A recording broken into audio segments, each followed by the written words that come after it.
Okay, we are supposedly live. I think each time I do this, I get a little more experience, and I think this time it went as smoothly as it possibly could. So, hello and welcome to this episode of Show and Tell.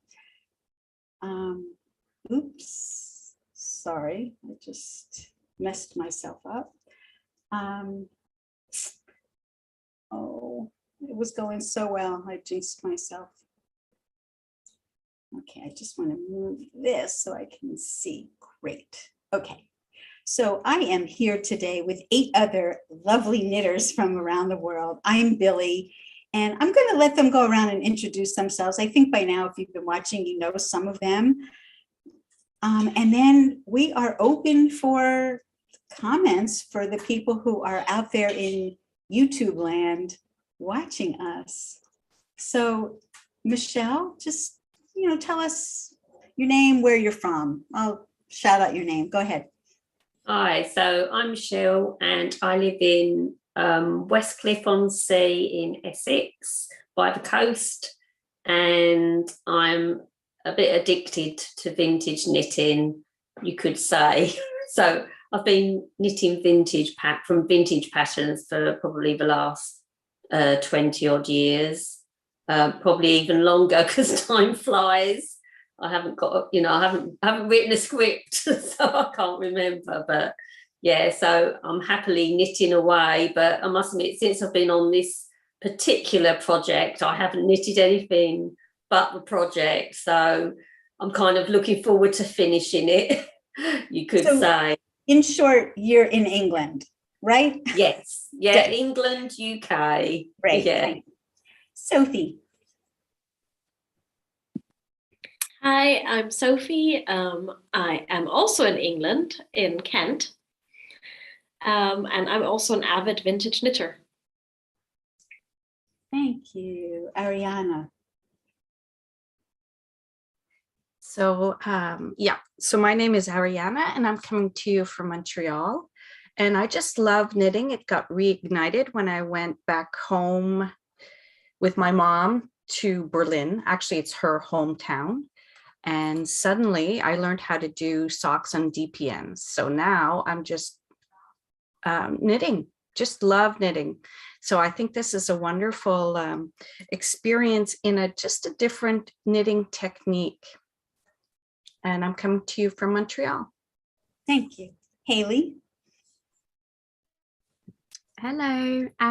So I live in the south of England, not far from the lovely South Downs, and I have been knitting and sewing my clothes for about 10 years, and just very recently started trying to use vintage patterns both for sewing and knitting. And this one was on my list to make this year, so I was really excited to find this knit along.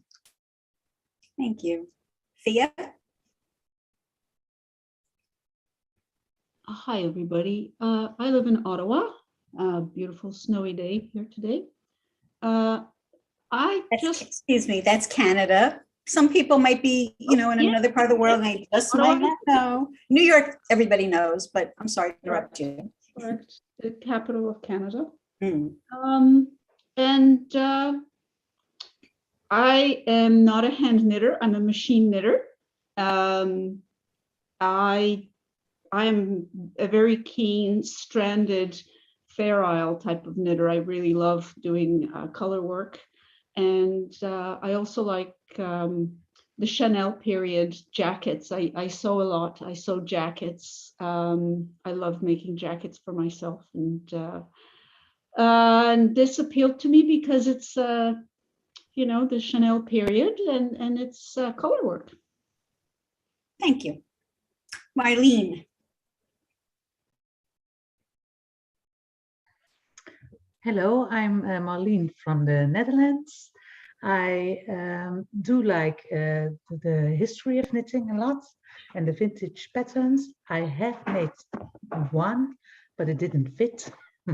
So I start a lot, I finish less, but this one I want to knits. But for now, it's only, yarn. Yeah. But I like the knits along a lot. We're all going to help you across that finish line. I think being part of a group like this motivates people to complete. So I'm hoping that will be true for you as well. Thanks. Joan.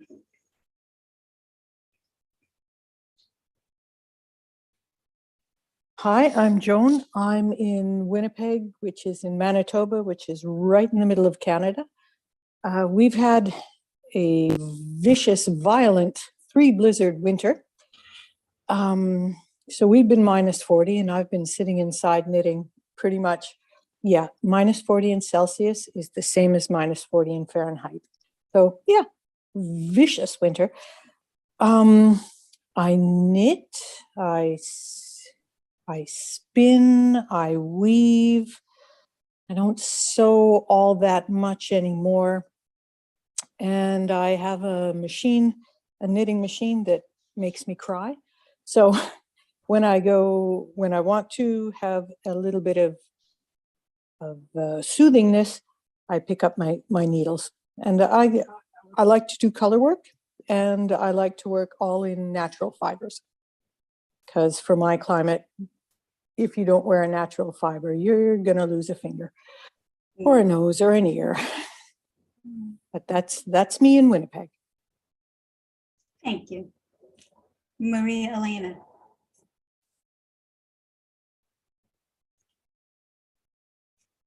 You figured that out, you clever New Yorker, you. But you're still muted. You're still muted. How about There now? you go. Good. Okay. Just clicking the wrong thing. So I'm Maria Elena Gonzalez. I'm here in New York City. I've been knitting for a long time, but I still call myself a novice knitter because I did very few things and I knit very slowly, but I have managed to go up the scale and go into color work, cables. As I stated last week, this project was something I've always wanted to do. I'm still practicing the Armenian. I'm still trying to get the yarn. My local yarn store just took too long. So yesterday I trekked out to Brooklyn and I bought the yarn that I needed. So I'm about to start. And I enjoy just watching all of you and learning from what you've done or not do. I do want to do the Armenian technique, but I'm also interested in the other techniques that you've mentioned. I heard of another color technique. Well, we can talk about jacquard ladder for color switching, something like that. Mm-hmm. But that's where I'm at. And I hope to cast on this weekend and begin. So hopefully by next time we meet, you'll see my progress. So Good, thank you. Okay, Helen, I know that you're not knitting, but if you want to chime in and just say hi and tell us anything, I don't want you to feel excluded. Hi, so I'm also from Winnipeg, the center of Canada, and I am right now living vicariously through these ladies because I have an injury and it's preventing me from knitting. The sweater is a sweater I've also always wanted to make, and so when I finally get the go-ahead, I will be attempting to catch up and complete my sweater as well. Thank you. I don't know if anybody watches Leslie Friend, A Friend to Knit With. She's another podcaster, and I consider her a friend, actually. She's the first person who ever sent me a gift once I started this podcast. She was in an accident on the ski slopes and she fractured her wrist and she's in a sling and I think a cast. She is not able to knit and it's been a while and she's climbing the walls, but she did something I thought was very clever. She went on Ravelry, she printed out all of the patterns that she's interested in knitting and she with one hand was able to, I guess, like cut them out and paste them into a journal. And she's already got like all of her notes. I think she's right-handed and it's her left hand that's not well. So I think she still had, quite a bit of mobility, but only one hand. You really can't knit with just one hand. But she's still like dreaming about her knitting and being like proactive about it every day. And I think soon she's going to have the green light. Anyway, that's a little digression. Absolutely. I've been going through and cleaning up stuff. I've gotten rid of an apple box. I'm getting rid of an apple box full of patterns. So vintage patterns? There's a couple of baby ones. Oh, baby. Speaking of babies, my niece is going to have a second baby later on this year. So you're going to see me knitting a baby thing, but it's not going to be vintage. She put in her order for what she wants. But for those non-vintage knitters, you'll have an opportunity to see me knit something non-vintage. Okay, I don't really have a lot like prepared for us to talk about today, but it would be good to know where people are at. Oh, wait, Giovanna just joined us. So Giovanna, we just went around and introduced ourselves and said where we're from. So if you're able to chime in with that, that would be great. And then go on and tell us where you're at with your sweater. Are you able to unmute? Maybe I need to come back to you. Well, okay, let's go in the reverse order. So we already know Maria Elena, like we haven't cast on yet. Joan, you want to tell us where you're at with your knitting and if you had any obstacles or anything that you need to share with us that we can maybe impart some, I don't know if we are wise or, but whatever.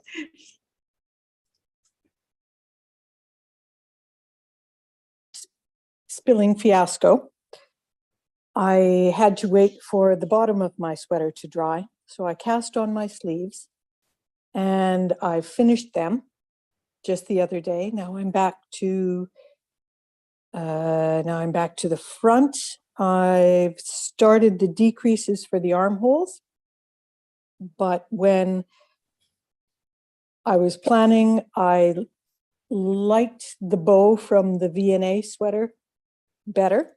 So I was knitting that bow, and then I realized that I hadn't adjusted for the sleeves. So my bow is going to be slightly different, and it's going to be 2 rows longer, and I'm just going to have to stretch or block the heck out of the sleeve cap because I've got 2 more rows to accommodate, which isn't a lot. Can you show us? Can you show us your sleeves? I'm curious because I'm just starting the sleeves and I don't think I'm getting the right shape because I have a different row gauge, but I'm curious to see other people's sleeves if they have them. I will just grab them. Oh, that's lucky. My sleeves are, I'll just put you to stare at the ceiling for a minute. Maybe while you're looking, I could let Giovanna, now that she's on screen. Yeah. Just I'll say hello to us mute. and tell us where she's from. Joan, I'll come back to you in a moment. Giovanna, hi. Hello, everyone. So I've made parts of my back. And I'm doing it with intarsia. It's my first intarsia, so it took me a while to get it done. The way I'm doing it, I'm actually wearing a blouse today to show you guys because I'm applying the Lisa Stock Branch chart to this pattern that is called Poisoned Apple. It has a lot of sizes. And as an adventurous beginner, I would not be able to adapt the size that much. So in this pattern, you make this piece of the back first, and then there's some picked up stitches that will start to make the front, and then it works in the round. So it's working well. I know doing tarja in the round is a little bit complicated, but I'm going to give it a go. And I'm so happy because it's so pretty. And that's it. I had a major setback because the yarn I was using, it was a very natural and environmentally friendly yarn. So when I got it wet, like for the gauge swatch, the black started to leak out, and I did some tests with the white yarn, and it turned out to be gray in the end. So I had to go for another yarn, and that's working fine. I already tested it. So, this is the right yarn. So back on track. But, if it was not for that, I would be like at least a little bit far ahead. And you're in Brazil, right? Yes.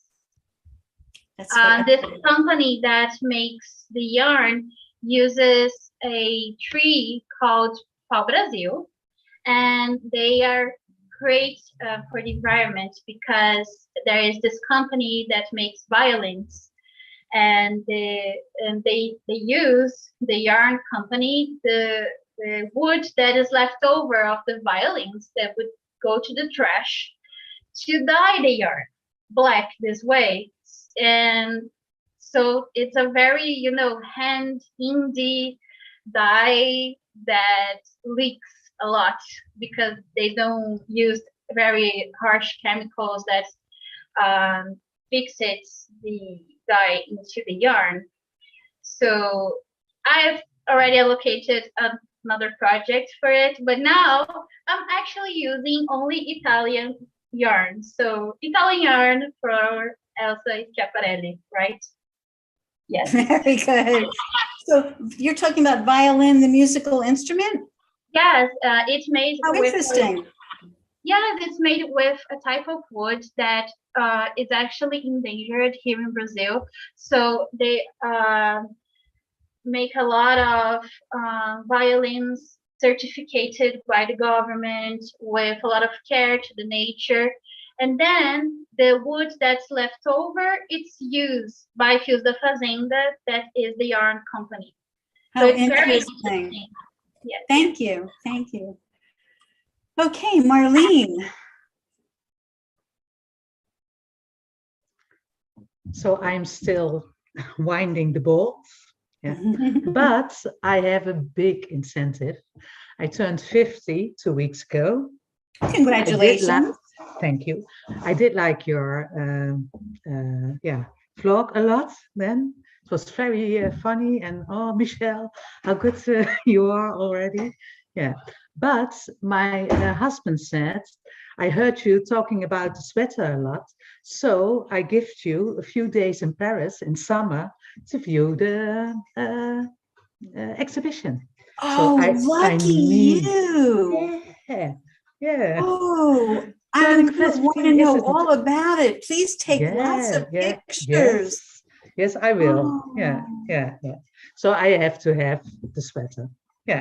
April in Paris, it's so special. Not April. August. When is the exhibition? It starts in June or July, I believe. I'm not sure, but okay. Yeah. Anytime in Paris is wonderful, but yeah. August is good too, because that's when all the French leave to go on vacation. So you have the place all to yourself. It's not that I have anything against the French. I mean, one of my very dearest friends in the world is there in Paris. Bonjour, Claudine. Anyway, okay, so you'll get there. You'll catch up to us. Thea, I'll catch up. Joan, I haven't forgotten you. We'll circle back.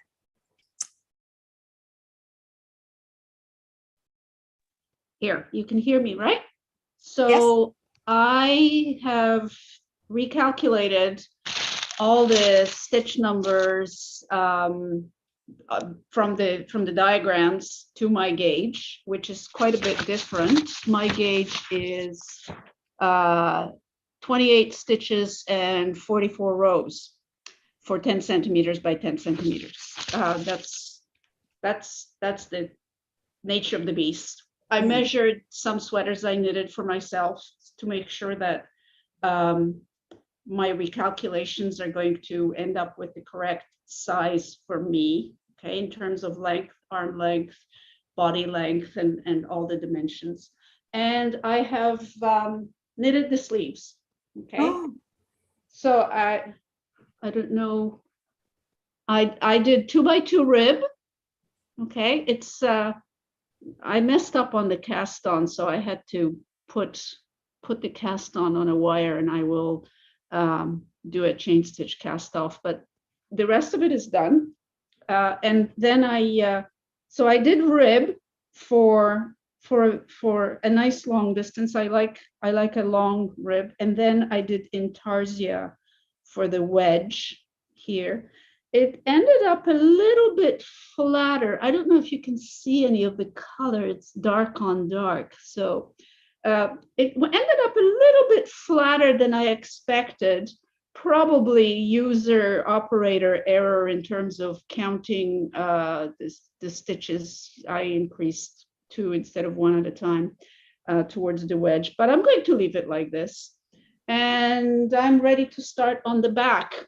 Wait, before you put that sleeve away, can I see the sleeve cap? Oh, sure. That's the part I'm most interested in, because I'm starting at the top and knitting down, and I don't think mine is having the right shape. Well, it's flat. For me, it's flat across 22 stitches here. And then it's a decrease of 1 stitch every row. Can you just hold it up? I want to see the shape. Well, it's flat across the top. Okay, so there's the top. Yes. This is it. 22 stitches for me, for my gauge. Okay. And then it is, as I say, from the arm's eye, from where you start to decrease to the top, I decreased 1 stitch every row on each side. So I went from 110 stitches at the down to 22. Got it. Down to 22. Yeah. So yours is rather flat and shallow. Your sleeve cap. Well, I figured out that the decreases are over, what is it? Over 2 7/8 inches? No, 3.5 inches. So that's 40 rows for me. So it is supposed to be kind of flat. Yes, that's why I just wanted to see if yours indeed was, and it is. Okay, flat. Thank you. Thanks. Haley. So I'm taking it a bit slowly because I've got a bit of an injury as well. So I'm afraid at the moment I've still just got a whole load of black. I haven't got to an interesting bit yet.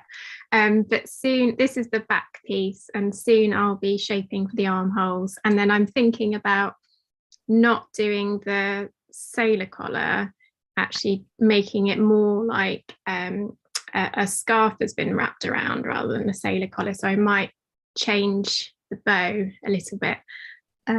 So that's where I'm at the moment. But yes, I can only do a few minutes a day because it's hard on my hands. Although I did change to metal needles, and I'm finding that a bit easier. I think this yarn is quite sticky and requires a bit more pushing on the needles. Live and learn, or should we say knit and learn? Yeah, I mean, I would just like to just sit and knit on it for 2 hours, but then I won't be able to knit for another 4 days. So I have to pace myself. Okay, thank you. Ariana.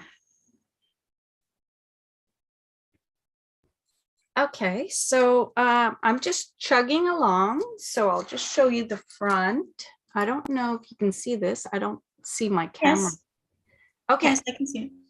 So you can see that I've changed the bow a bit because, I looked at all the different bows, and what I really like, let me see if I can point it out, is I have no idea why, but I like this little corner. So, Me too.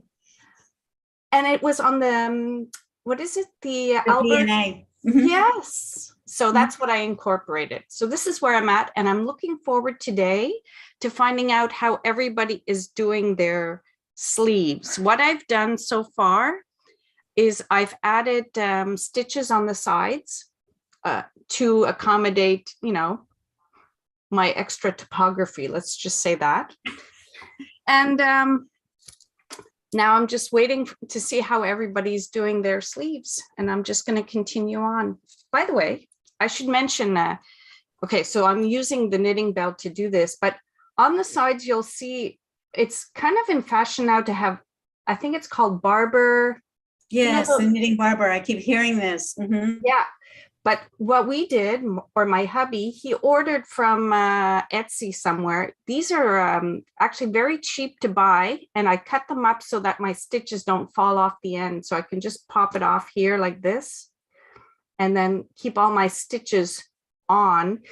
And I bought a whole bunch. What is it that he bought?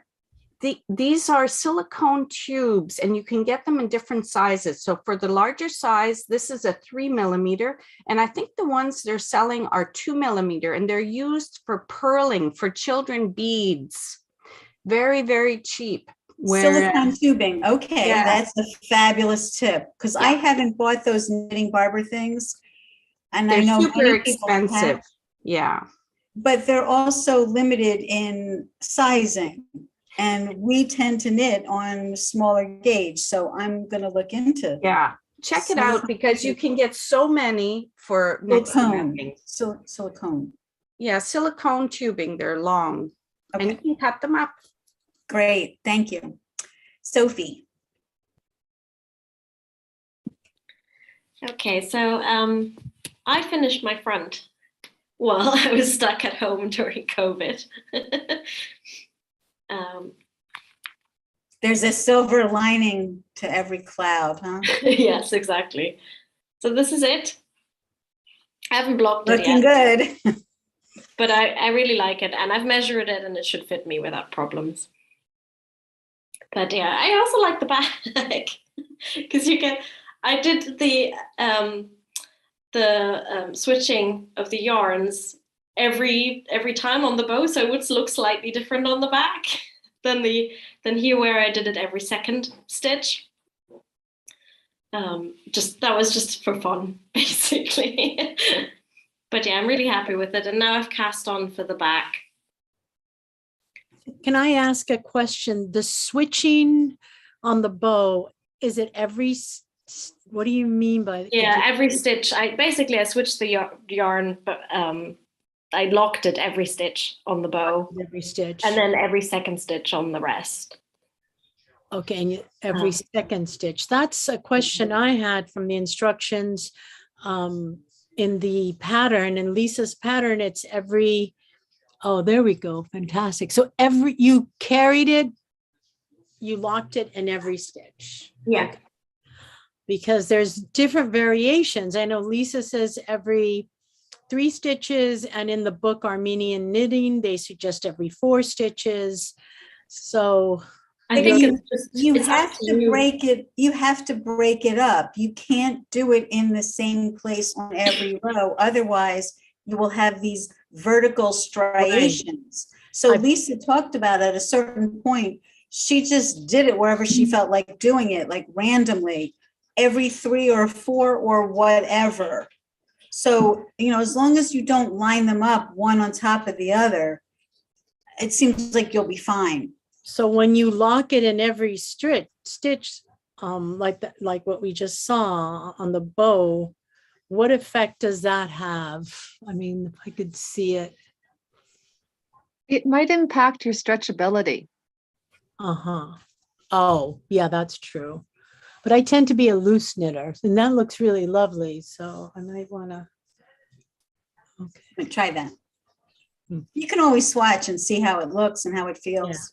I felt like it made the darker yarn shine through more, actually, Ah, doing that's every stitch. so I'm gonna, you know what? I'm thinking I'm gonna swatch more now to see that. I like the way that looks, but I don't know how I could do it. All right, thank you. It should, because you're catching it more, so you should see it more. Ah, okay.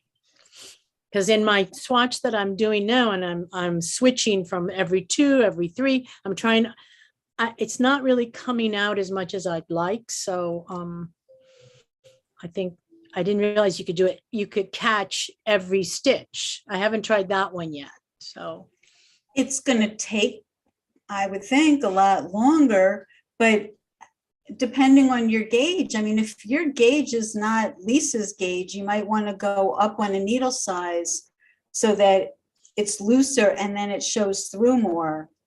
but I feel it's a little too loose. It's almost. already loose. You know, I mean, before, and I've gone from low with a smaller gauge because I tend to be a loose knitter, and that was too tight and too stiff. So right now I'm using the size that's recommended, which I forget. And you're getting gauge. I'm getting gauge, and it's nice, but I have seen those little lines that you mentioned. I've seen all those things, and I vary it, but Then I think you're probably there. But I like this catching it on every one, maybe just for the bow, that might be a nice effect. That's what she did, just the bow. Okay. I think you would drive yourself nuts if you did the whole sweater like Yeah. that. Ugh. And I don't have far to go driving myself. So. Michelle, how are you faring? Hi. Right, so last week I think I'd finished the front and the back, so I'll just do a recap. So front and back. So I sort of followed the pattern. Oh, sorry, that's the reverse. Oh, upside down. So that's the back. I did the same as what Sophie did with the bow. I did every stitch. Catch every stitch with the bow, but left it every 2 stitches with the rest of it. But I did the ferrule. I didn't do Armenian because ferrule had the same effect. So that's why I thought it was far quicker to do the ferrule catching floats than it was a sort of Armenian. So I thought just go with that. So anyway, last week I started a sleeve. But that sleeve that I started, I measured it and I realised it wasn't wide enough. So that's the one I started last week and put down. So then I went ahead, and what I actually did was started measuring my wrist and my arm, so I knew what width I had to have for each sleeve. So I've actually finished up to the armhole 2 sleeves. Oh, so I'd the love to reason see your sleeve cap. Yeah, well, I haven't done, no, I'm bottomed up. Oh. So I'm leaving the best till last. Well, actually the most complicated till last, because as you know, I'm having to knit 2 strips because my work's not big enough. Wow. So now I've knitted 2 arms to the armhole. I'm having to knit the panels next, fit them to the actual front and back, and then I'll know how wide the sleeve has to be. So that's where I am on mine. Thank you. Okay, Joan, I'm back to you. Got those sleeves? Sorry to put you through the ringer. I do have those sleeves. Okay. Okay. So I've pinned it out, and as you can tell, the sleeve cap is very flat. Very flat indeed. What is your row gauge? Do you know? I have a very loose row gauge because once I washed the swatch, it shrunk so much. So I'm at a ridiculously high gauge. I can't, it is much higher. I'm knitting it on the, what is it? A 4 millimeter needle. And it's once washed, it just snugs right up. So I get the gauge that is actually called for, which pleases me greatly. But so that's the shape. That's the shape. And I've, even though I'm not very high along up the armhole, as you can see, I've pinned it together, and so far it looks like it's going to work. But there's not a lot. But what I did is I used, I was catching, for my sample, I was catching every 3 stitches. And really, that just gave me no joy at all. So I have embraced the tracking where you catch, and now I'm catching every 2nd row or every 2nd stitch. And you get these lovely lines that go up. And I've decided that I'm just going to absolutely love it the way that it's turning out. Because to catch every 3 stitches, every 4 stitches was, like I say, not giving me any joy at all. And since it's my sweater and my project, I'm going to do it so that it makes me happy. Absolutely, absolutely. Yeah. Well, that was really great to see, and I put you up close on that. So now everybody watching can really see those little stitches, and you can see the color peeking through.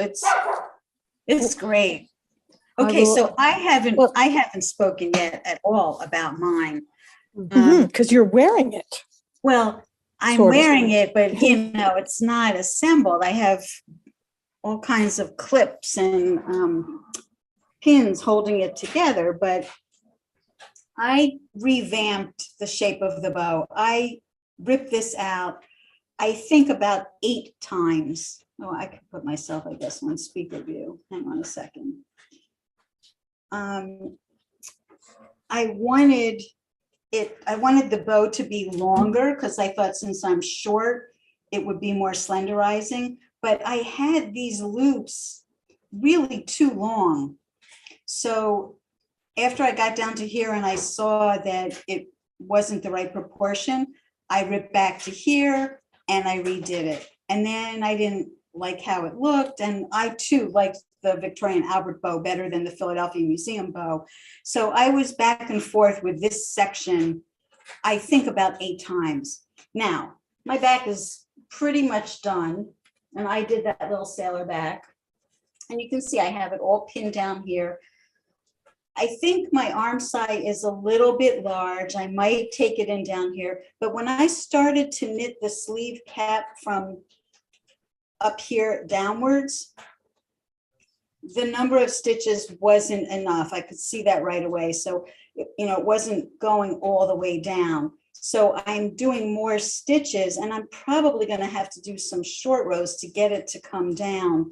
But for me, that's the beauty of doing it top down, that I'll be able to try it on and make sure it fits before I lock in all that wrist stuff, which is so, it's so critical that you have the right length of your sleeve on that.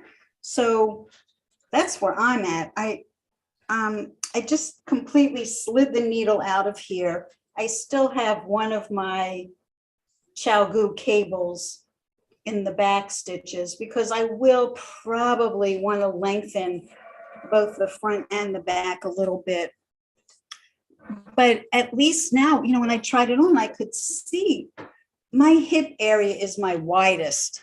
And I wanted to make sure that it fit through there. And I can't really tell, if I knit a band of fabric, let's say 3 or 4 inches deep, and wrap it around my hips and the measurement is right, it tells me nothing. It doesn't tell me how that's going to look when it's suspended from my shoulders, when it's hanging. So where I can these days, I do try and start from the top down so that as I get towards the lower part of my waist and going into my hip, I can try it on and see, do I need another 1/2 inch? Do I need another inch in the hip? Then I can easily rip back that little bit. So I'm really pleased with the fit through the lower part. Up here, I'm not sure, but if I have to, I will just take this in and, you know, fold it inside and have a seam if I need to make this smaller, or take it in a little at the shoulder. I made my V-neck a little bit deeper than her design called for. And even this, I would have liked it lower, but I could show you, yeah, my sleeves. I had knit one sleeve. You might remember me talking about, you know, I knit part of a sleeve and I fit it in to make sure that it was fitting okay, and it was. Then I started knitting the second sleeve because I thought I wanted to catch up so that I could knit both of them together. And when I knit the second sleeve and I had the same number of stitches, they were completely different length. So I ripped both of them out, which wasn't a big deal. I hadn't gone very far, but I ripped them out and I started both sleeves together. So I'm going to completely knit them in tandem. At least I kind of know where I need to be in terms of the number of stitches to give me enough to go around the arm side. So that's all I have of my sleeves. And I had mentioned this before to somebody, maybe not on this program, but when I'm knitting two things at the same time, I hook them together with something so that I don't accidentally knit more rows on one side. I know that I have to knit all the way across. And if I get to the middle, that is not the place where I want to stop, because then if I come back to it, I don't know if I was going this way or this way. So I try to at least knit a few stitches beyond, and then I'll always know which direction I was going. So I think that's it. I mean, that's all I have to share. At this juncture, I would like to bring it to everyone's attention that I am planning ahead, besides the baby sweater. I'm planning ahead to my next knit along, which will start in May. And it's probably not for the people who are here who are fairly experienced knitters. I'm really gearing it to more of a beginning knitter who's maybe never knit anything in pieces, never knit anything flat, and had to assemble it. So in the show notes below this box that you're viewing, you will see a link to that where you can get more information. And a lovely South African yarn maker called Good Loops is going to give a 15% discount for the people who sign up for that knit along. So check that out. It will be a vintage sweater. And I just wanted to throw that out there. If you are someone who has been knitting the bowknot sweater at home along with us and you're rather invisible to us, please use hashtag bowknotKAL and show us what you're doing, or comment below and tell us like, hey, I'm knitting along with you. It will be fun to know that there are more people out there, because not everybody puts their projects on Ravelry. I think the only other thing is to say that we will come back again in 2 weeks' time. I don't think that 2 weeks from now, any of us, I don't think so, will be completely finished and have an assembled sweater. So I think that we're going to have to meet 2 more times. Next time, 2 weeks from now, and then a month from now. Is everybody on board with that? I mean, does that make sense? Yes. Yeah, okay, good.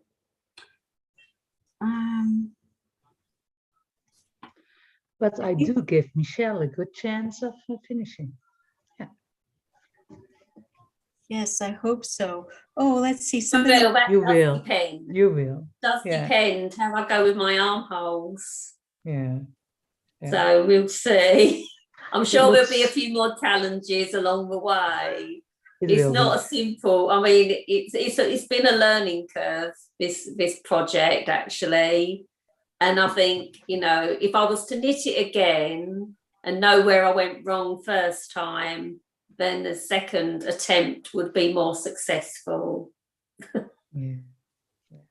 Doing it a second time. Isn't I that know, I much don't fun? think I would knit a second time.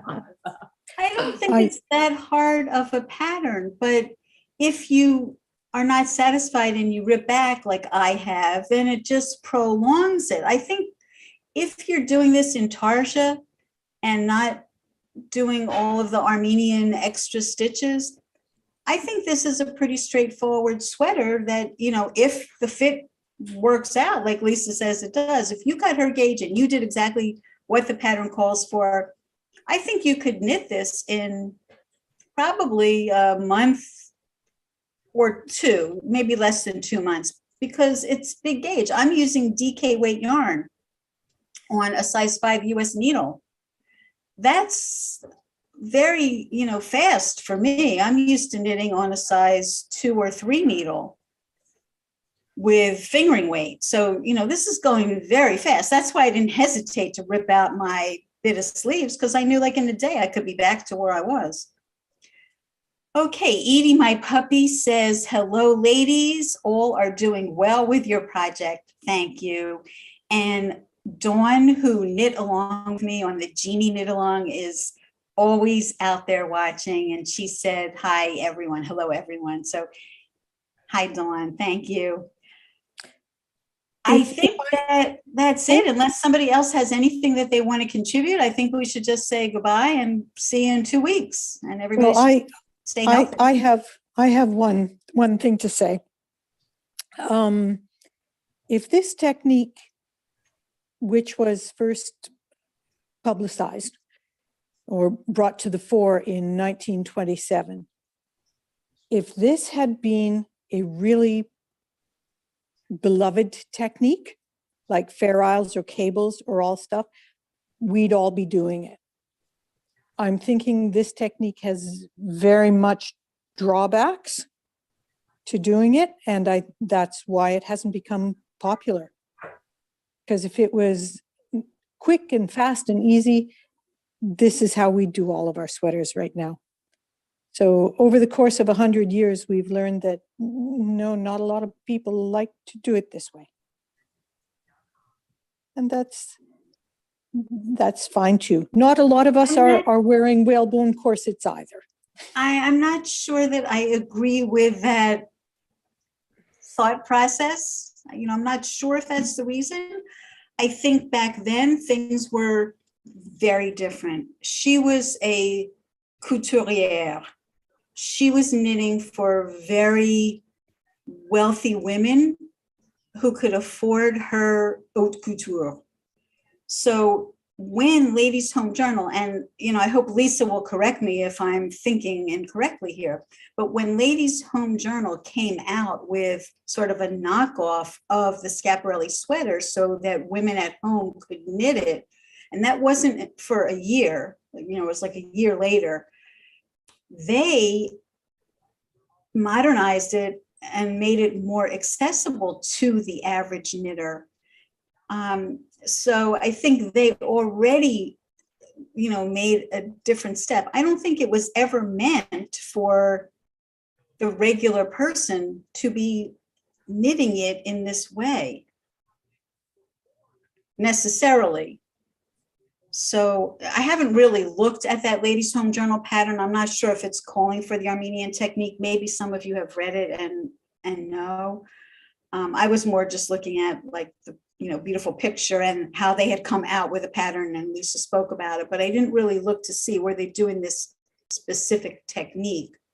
So I think it was just something that was very, as the French would say, maybe raffiné. It was like different. It wasn't meant to look like anything else. So I'm not sure that you know, your reasoning for why it didn't catch on is right. I just don't think it was out there in the public eye. There are many, many techniques that we use today that weren't even around. And 100 years from now, I'm sure there are going to be like still other techniques. You know, the sock matician I don't know if you know Nathan Taylor. He does like beyond brioche. He's doing like triple, quadruple knits. I mean, he's got like 3 layers of fabric instead of 2. I mean, he's really on the cutting edge, moving into uncharted territory. So, you know, it doesn't mean that it's not good because it hasn't caught on. It just means it's not for everyone. It is what it is. We all have that experience now. And I don't think there's anybody here who's like, yeah, give me more of this. I want to knit all of my sweaters this way. But I do like the technique, what I'm seeing, like watching Joan's sweater where the other color, the green and the purple comes through, and Sophie's sweater with the lavender, with the 2 shades of purple.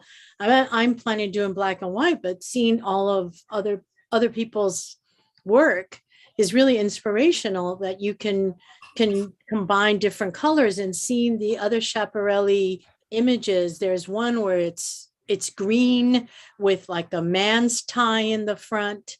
I mean, I think it's that's at the Metropolitan Museum. I mean, I would love to do so, like doing something again. I'm thinking if I got good at this technique, because it's whimsical, it's youthful, it's unique, you can really put in different colors. You know, a tie is such a wonderful thing that you could combine different stripes against a black background. I mean, my mind is going crazy if this technique can really lend itself to doing designs and funny, like if there's a way of transposing an artwork, a picture onto that. I think this is great. I mean, maybe with, you know, like being stuck at home, I could see it lends itself to other creative ideas. So yeah, it's unusual, it's special. Okay, a few people raised their hands. Haley, go ahead. I was just going to mention, I know a few people are reading Shocking Life, but I found another lovely little book. If anyone is interested in fashion plates and colour photographs, rather than looking, I know you can obviously look online, but I quite like them in book form. This is lovely. It goes right up to the present date with regards to the House of Schiaparelli. So if anyone likes, you know, all the nice photographs and things, this is available on Amazon. Well, can you show us a little of the inside? Yeah, so I mean, obviously our sweaters in here, but there are some beautiful dresses, and obviously she did some amazing things, and all the famous ones, you know, the lobster dress and various other ones are in here. But yes, there are some modern day House of Schiaparelli designs on famous people. There is some excerpts from Shocking Life. So there is a bit about her life, but it's more about the photographs and the images. So if you're more interested in the fashion rather than her personal life, this might be a nice one to read as well. But you know, she was so imaginative with her designs and what she actually used, and she's used some really interesting materials. Yeah, it's fantastic. There's show some really pretty dresses. Who's the author of that book?